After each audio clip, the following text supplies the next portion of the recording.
right, today we're going to be joined by Mr. Al Barkow, perhaps the Dean of American Golf Journalists. How are you, Al? I'm fine, thank you, Ralph. Yeah. Okay, could you start by telling us a little bit about yourself personally? Where you're from, how you came up? Oh, I'm sorry, we have to do that. Keep talking Go ahead. over each other. All right. Yes. Born and raised in Chicago. Got into golf as a caddy at famous Tam O'Shanter Country Club, where they had these great tournaments for 9 or 10 years. Caddied in those, played in the last two as an amateur. It was a great experience, and that's when I learned that's the first golf course I ever saw was Tam O'Shanter. It was a great 2 weeks of golf every summer. My best bag was Ed Fergal, who went on to win a U.S. Open, played with a bent left arm, and quite a character, terrible temper, but he was an interesting guy. And that's how I got into it. I was too small for baseball. I loved to play baseball, but the coach wouldn't let me play. He liked big guys. I was a pretty good pitcher, but it was just as well that I get into golf because I'm still playing it at age. Hey, so you also you played collegiately also, right? So you played at a high level. I went in the Air Force when I was about 19. Served for 4 years, then came out and went to college, and ended up at Western Illinois University with a well, I had GI Bill, and I got a little bit of a golf scholarship, and they had very good golf program, and I went down there to play golf. The coach, a fellow named Harry Masato, who recruited a lot of guys from the Chicago area, and we won the conference 3 times, the 3 times I was there. And we also won the NAIA Small College National Championship. We got a picture of that right here. Yeah. We can see. That was a team, right? Yeah. Wow. Bring it up a little bit. That's cool. The Wow. notorious famous Jim King, and that Eric Gleacher, who became a very wealthy guy on Wall Street, Johnny Riskowitz, and those are the 4 guys. We went down to, it was Quincy, Illinois. It was close for us. And the team to beat was Lamar Tech, which was kind of the Houston of small college golf. And they came up to our country and we beat them. Oh, great. So then I moved to New York and got a job on Shell's Wonderful World of Golf as the writer, and did that for about 7 years. And then after that, was married, had my daughter, got a job at Golf Magazine, became the editor after about a year. And while I was the editor, I tried to qualify for the U.S. Amateur, which I'd never tried for before, and made it. And so I played my one U.S. Amateur. It was the next to last penultimate stroke play, where they tried it at stroke play for about 3 or 4 years. And I missed the cut at 76.81, I think it was. So that's pretty much my golf career. So, I mean, I made the cut in the Dixie Amateur. Whoa. That was big time. That was a good tournament. And, Yeah, I've heard, we know of it. So you are, besides being a golf writer, you're also a high-level player. So I was down in well, I mean, you're still playing at your age. You're a high-level player. Yeah, John and I play Yeah, he can still play. a little bit. I can't score, but I hit some good shots. So how was it to have your first assignment to cover Shell's Wonderful World of Golf? If I'm not mistaken, it was the Hogan Snead match, wasn't it? Yeah, my very first shot in the very first show I did was Hogan Snead in Houston, which was a fantastic experience. These are my 2 idols as a kid, growing up. And here I got to ask Hogan what club he was hitting on every shot. And Sam Snead it was quite there were 10,000 people showed up. And it was in Houston, and they were all for Hogan. And Sam knew it. And Hogan played just fantastic golf, hit every fairway, hit every green, and beat Sam by 2, I think, or 3 shots. But it was quite a baptism under fire.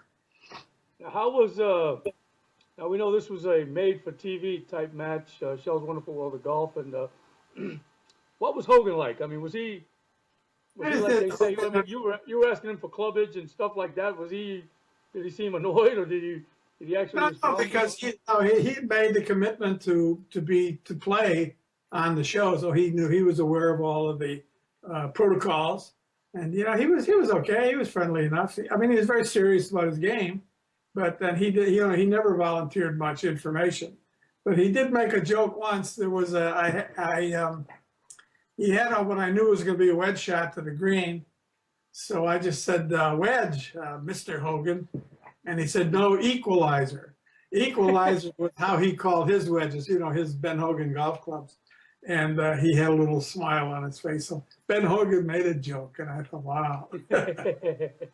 Actually, the equalizer was the nickname given to him by his peers, based on the fact that he was such a great wedge player. He could make up for the whatever errant shot he had when he was hooking it, I guess.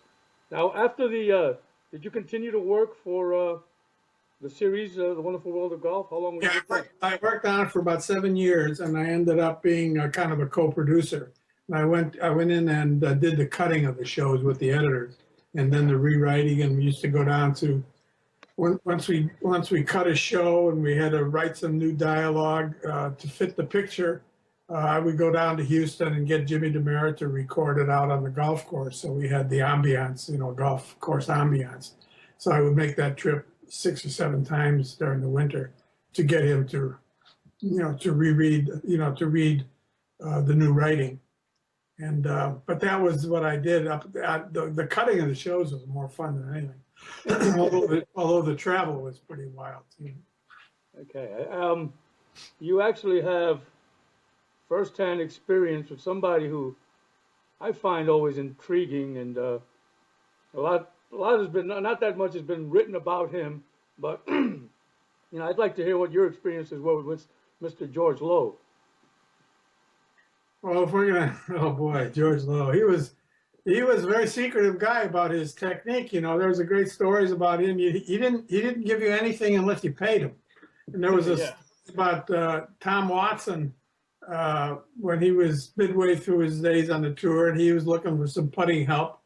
And he went to George, and he said, "George, can you give me some help?" And he says, "Yeah, $1,500 and I'll talk to you." And Watson was stunned. He'd never heard any. Those guys get everything for nothing. They think they do. And he didn't give me. He could have helped him too, because Lowe was a pretty good teacher. When Arnold Palmer won his second Masters, his credit was he gave a lot of credit to George Lowe and some putting tips that Lowe gave him. One of which was to stand still. George was very big on that, and that's part of this putting book that I've done, which is online. People can buy an ebook on putting that I've done, and that's part of the book. A lot of that book is stuff that I've learned about putting, writing books with George Lowe and Dave Stockton and Billy Casper, and it's a kind of a what's the word? Compilation of the things that I learned myself about putting, and from those guys, and just in general. Okay, we will be touching a little bit more in detail on your book, and we'll also provide a link to where the readers of my blog and whoever's watching this will be able to purchase your book. Right. One of my favorite guys of all time, and still is Mr. Ken Venturi. I know you wrote the book, co-authored a couple of. I know I have the. Where is it? This Venturi analysis was the best one. Oh, the Venturi system is the one I have. Yeah, but there's the one before that was the Venturi analysis. I have them both. I just can't find the other one. Yeah, I have it right there, John. You want to see right next to where it says golf. This is a good one. I have that one also. And this is the most fun. The Venturi system, I didn't like that book that much. And Ken wasn't very helpful. We had not a good time with that. But the Venturi analysis is terrific because he analyzed the swings of all the, a lot of the current players, including Hogan and Nelson, And he was very sharp on that. He had a good eye for the golf swing. He was good on it. Mm. Oh, cool. Okay, and your current project, let's talk a little bit about Sam Snead. Any interesting stories? You collaborated with him on the biography, or how was this? No, how did you I wrote it. He was passed on by the time I wrote the biography, but I interviewed him a lot, and for a book that I did called Getting to the Dance Floor, an oral history of American golf. And Sam is in that. I interviewed him for that at his home in Hot Springs, Virginia. He was I was watching Sam Snead play golf from the time I was 14 years old at Tam O'Shanter. And everybody, the marvelous swing and the rhythm and power. He was a very long hitter, And the biography was the result in part of doing that interview for my book, Getting to the Dance Floor, because Sam had always been known as kind of just a cranky, single-minded guy, but it turned out he was very sensitive in many respects, had a far more interesting personal life. It was a little bizarre. He had a strange marriage, but a lot more complicated guy than people thought. His swing, I think, lulled people into thinking he was just a simple guy who just had this natural gift. As a matter of fact, he knew exactly what he was doing. He was gifted with great rhythm and great physique, but he was also he was a wonderful hunter. There are people in Hot Springs that went hunting with Sam, and they thought he was really a sportsman in the sense that he was a hunter and a fisherman, and golf was just the way he made his living. And but he was a great womanizer. He loved to play golf, and he loved to hunt and fish. And but within that sort of narrow ambit, he was a pretty complicated guy. He had a retarded son that just broke his heart all his life that he never would speak about. I have a picture of the boy. Well, he's in his 50s now, in my book, which is as you know, it's in paperback now. It's just out, and Sam was unique, the one and only, as the title of the book said. Sam, the one and only Sam Snead. Wow. So, Sam, Snead's longevity is,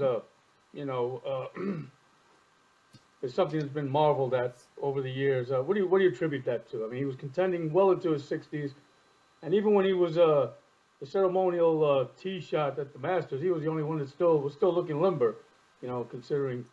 He was gifted with a physique that he just some people they used to say about Sam that he was double jointed, and I remember mentioning that to him, and he said there are no double joints. He just had a physical gift.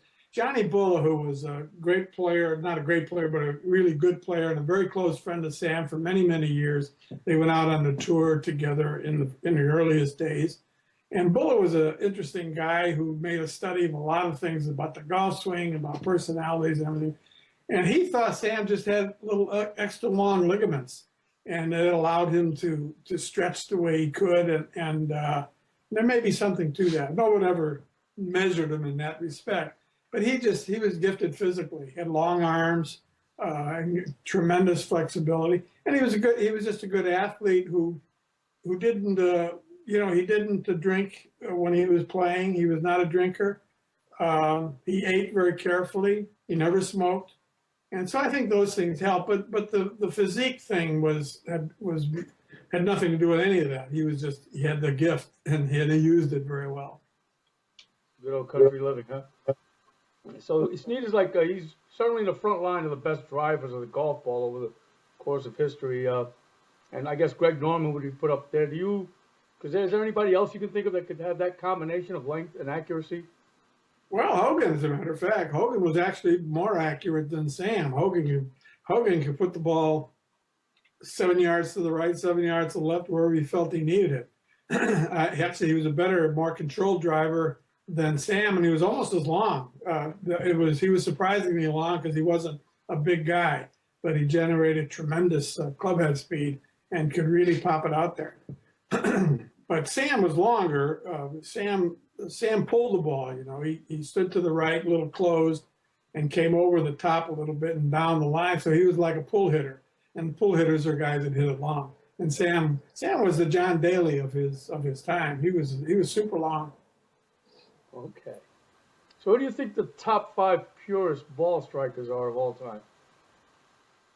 Well, Sam, Hogan, and you know George Knudsen, John's friend from Canada. George Knudsen was terrific, a great ball striker. I guess Mo Norman, but I just played golf with him one time. It's the only time I saw him hit the ball, and he was very good.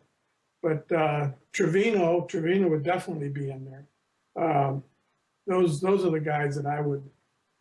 Hogan, Snead, Trevino, Knudsen. and George Knudsen. Yeah, that would be 4 guys. 4 is enough, isn't it? Well, I was watching actually recently the Shell's Wonderful World of Golf with Knudsen against Guyberger. Oh yeah, They were playing somewhere in Canada, Prince Edwards, I think it was. Vancouver. I'm above Vancouver. What's that island? Victoria. Victoria Island. And they were playing a golf course that was less than 6,000 yards. It was 5,900 yard golf course or something like that. And Yeah. I don't know. It looked to me like Guyberger was kind of dominating. I mean, it wasn't. I don't remember that match, but you know, Al was a heck of a player, you know, and George was too. But you know, one day the guy has it better than the other guy. But George was a wonderful player. I enjoyed watching him play. He was as close to the Hogan swing as anyone I'd seen. You know, after Hogan, a lot of guys tried to. Not too many guys tried to imitate Hogan because it was a complicated swing, and but George got very close to it. Did that flat sort of backswing and a little quick, like Hogan. Hogan could be a little quick. I have his book, the Natural Golf Swing. I think Knudsen was Yeah, a good ball striker, very good, very knowledgeable when it came to the golf swing. yeah, he wrote that with Warren Rubenstein, who was a good buddy of mine, Yes. Canadian writer. Okay, what are your thoughts on the evolution of golf course design? On golf course design? Yeah. In other words, day to day we're seeing, we got the golf courses. I'll take for an example. I played the Bethpage Black. I was a member of the club, men's club there, and the original Tillinghast layout played at I believe it was 6,890 or 6,900 yards. The USGA came in and made it from 7,000 to 75. I don't know what it is. 74 or 5, wasn't it? Something like that. Yeah. I just know that Nick Price couldn't reach one of the fairways. And Yeah, Corey Pavin. Nick Price couldn't reach 10, I think he said. Or Pavin was definitely not even. I mean, Nick Price couldn't reach a fairway. Or Nick Faldo had to aim down the runway, the walkway. That's how. I mean, what do you think about that? Yeah, I mean, it takes. Well, that's his length. That doesn't mean anything to me, or it doesn't mean anything to the average golfer because they don't play back there, and they shouldn't. And if they go back there, they're crazy. They're nuts to do it. Why should they? Why bother? They make tees for the average golfer, and that's where they should play. So the length doesn't mean anything. It's the width of the fairways, perhaps, and the approaches to the greens, and how well the greens are bunkered, and the texture of the sand and that kind of thing. But it's also the undulation is in the putting surface, and that's where I think a lot of the modern architecture is all wrong. Hogan was famous. Hogan hated putting. You know, he never talked about putting. He always thought every green should be as flat as Texas. And I'm not quite in that category, but I think they put too much undulation in the greens. I played the Masters. I played Augusta National one time. And I mean, I'd walked around there, 12, 15 Masters, but I played it one time on a Monday. I won in the pool. And I walked off of there. I said, I wouldn't want to play there every day. It's too hard to putt. I don't enjoy that kind of putting, and I don't think most people do. So in terms of modern architecture, you see Johnny Miller and Greg Norman, they just had this the European final tournament from Dubai on a golf course that Greg Norman did. And it's got all these roly-poly greens, and I don't find that very interesting. Okay. Now you did books with Billy Casper, George Lowe, Dave Stockton. What motivated you to put your own book together?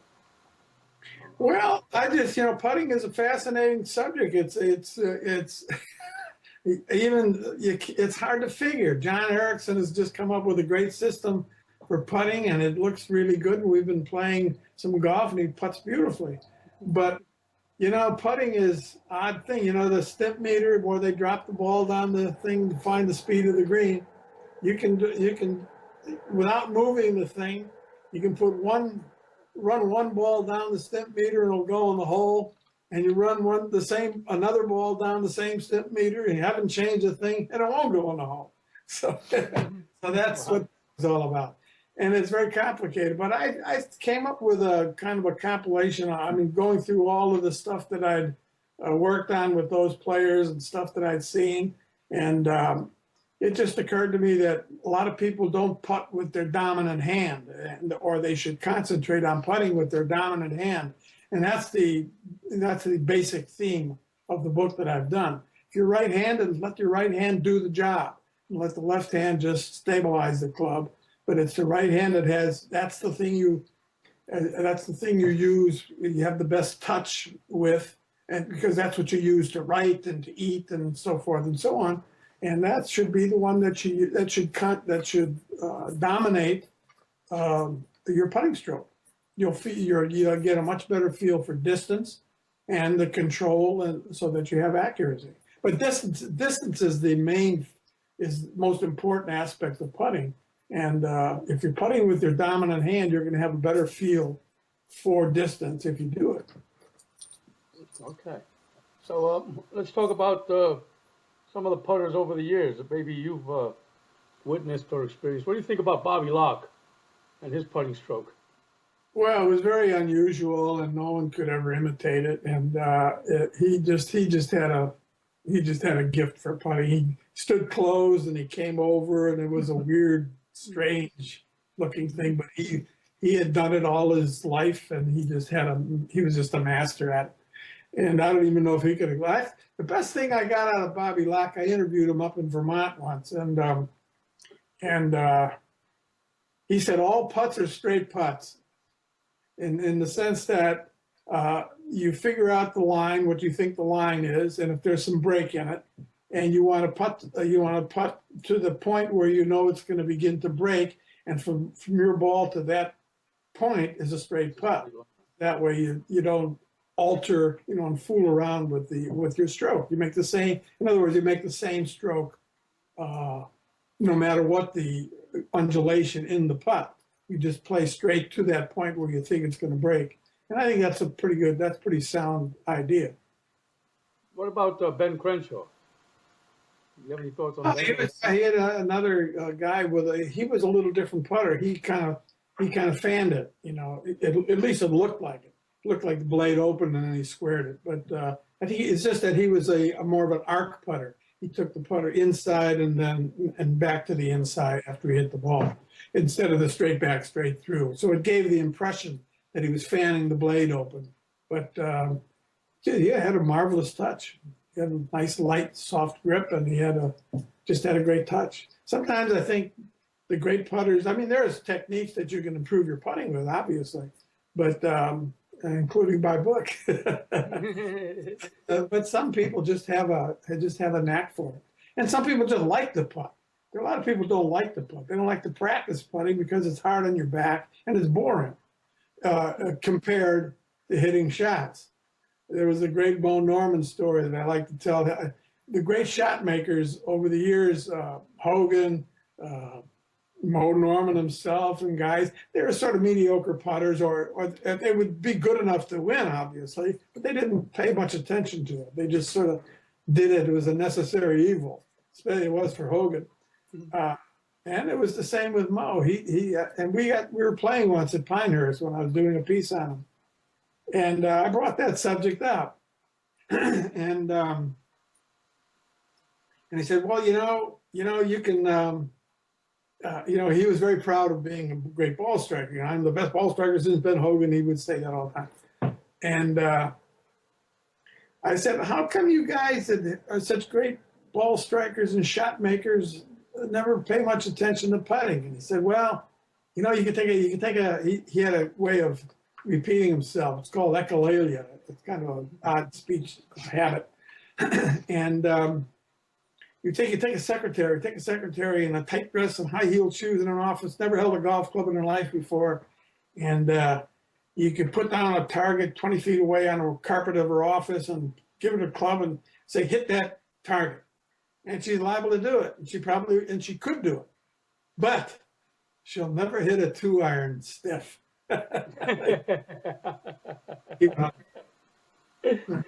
Oh, okay. So, you know, that's what putting, that's why people sort of lose their, that's why shot making is more fun, it's more interesting, it's more exciting. I mean, you can hit, it's not necessarily a 2-iron because nobody uses that anymore, but I mean, just hitting a beautiful wedge shot or a 9 or a 7-iron, that's far more interesting than running in a 20-foot putt, even though 20-foot putts are nice to make. But, you know, there's a certain aesthetic difference that shot makers like. Okay. I guess there's a feel component involved in that too. And for those interested, where can we find your book? Go to albarkow.com or Advanced ball striking. Advanced Ball Striking, John Erickson's website. And the title of the book? The advancedballstriking.com. Advancedballstriking.com, and And then then go to the forum. go to the forum, there's and then you'll find my book offered there, and you can order it up. The title of the book is The Final Word on Putting? Final Word on Putting. Okay, thank you. Well, Yeah. we will, we're going to make it easier for everybody. Yeah. At Final the Word. bottom of this interview, we will put a link where they will simply have one click and it'll take them right to your page. All right. And they can drop their coin there, and actually it's downloadable, so they'll get instant gratification. They don't have to wait for it to arrive in the mail, right? Exactly. Okay. Yeah. Of all the books you've written, probably more than I can count, is there anyone in particular that stands out? Yeah, Getting to the Dance Floor is the one book that I think I've made a real contribution to the game's literature. It's an oral history of American golf, and there's about 22 people in there that most of them famous or highly accomplished in the game. Not all of them players. There was Joe Dye, who was the executive director of the USGA for a long time, but mostly players and a couple of teachers of the game. But not all of them were famous. There were a few others that had interesting stories. They had 2 black golfers who told of how difficult it was for blacks to come up in golf in this country until the 50s, when Bill Spiller, who was one of the figures in the book, tells his story and how he began to break down the discrimination in American golf against blacks. And but it's to me, and it's a book that most people that I talk to like to say is the one they enjoyed the most. Probably that to me is my favorite. But also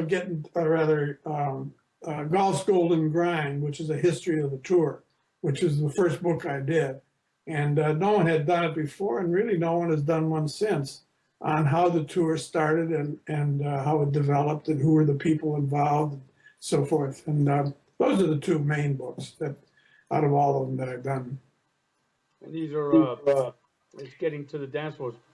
When was it published? Is it still available? That was published in 1973, I believe, 72 or 73, 73, maybe 74. I could look it up. But it's, it's not a print now, but you might be able to get it.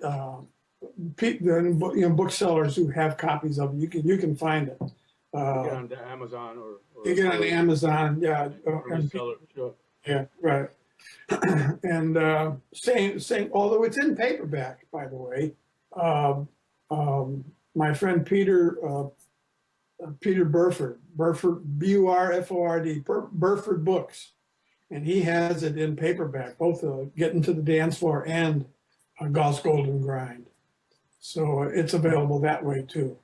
Burford Books, if you look it up on the internet. Barkow Books, okay. If you had to suggest one of your books one of our young readers, which would it be? To give them a best idea of what besides being a great read, perhaps an instructional, or maybe you could give us the both categories? We've already said that getting to the dance floor was I one of your can't- favorites. I can't, well, I don't know, nowadays with the way, the freedom we have with language, in the old day, you wouldn't be able, well, I couldn't even write what I did about Sam, because Sam told a lot of dirty jokes, and he used some strong language. And I was able to get a couple of those jokes in there, because not just to do it because I wanted to illustrate Sam's particular sense of humor. And, he was notorious dirty joke teller.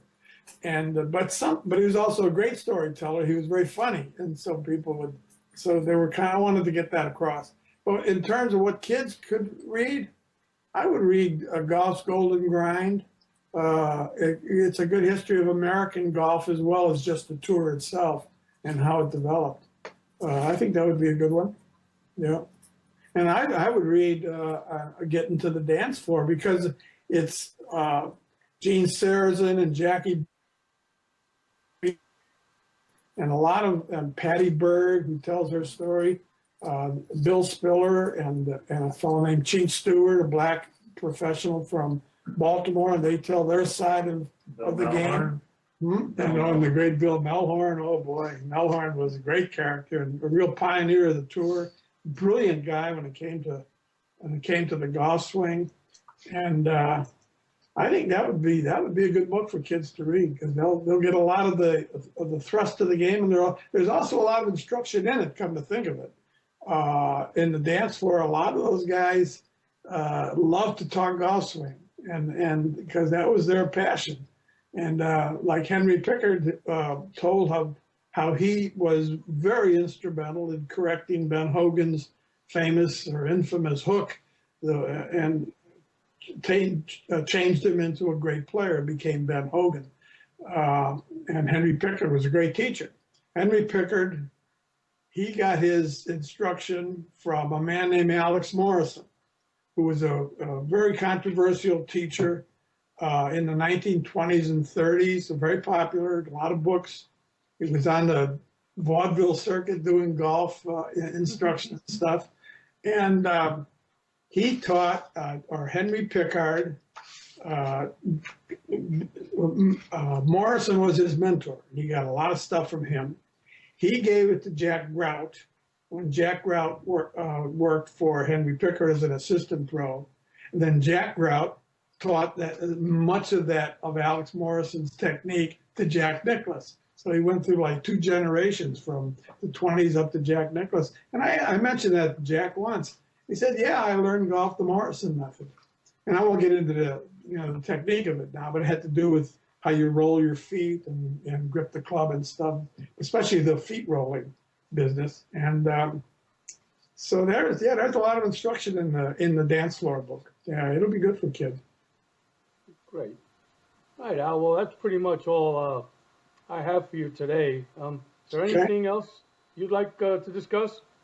Anything you'd like to that I didn't cover, that we can cover here? No, I would mention again the Sam Snead biography, which you can get on Amazon. It's in the bookstores also. Barnes and Noble, my local, has some copies of it, so it's in the bookstores as well. And it's a good read. It's good fun. Snead's been written about many times, and he did a couple of so-called autobiographies, but he never really told his life story the way I think we should know it. And that's what I've done in this book. I think I have a Snead biography somewhere here. Yeah, there have been a few out, but you have to read my version. Okay. It's called Sam, the one and only Sam Snead. Again, we will, in addition to the ultimate or the final word on putting, we'll provide a link to the Amazon or BarnesandNoble.com, or I'm not sure which one. Yeah. That will take the readers directly to your book. Okay. In that case, they'll get a review and they'll be able to look at it. And if they want to order it, they will order it. Good. Enjoy talking with you, man. Well, it's been a pleasure talking to you, Al, and I learned a lot and I gleaned a lot from your experiences, and I think our readers are really going to enjoy what you have to say. Good. It was a lot of fun. Enjoyed it. Thank you, Al. Have a good night. Okay, same to you. All right.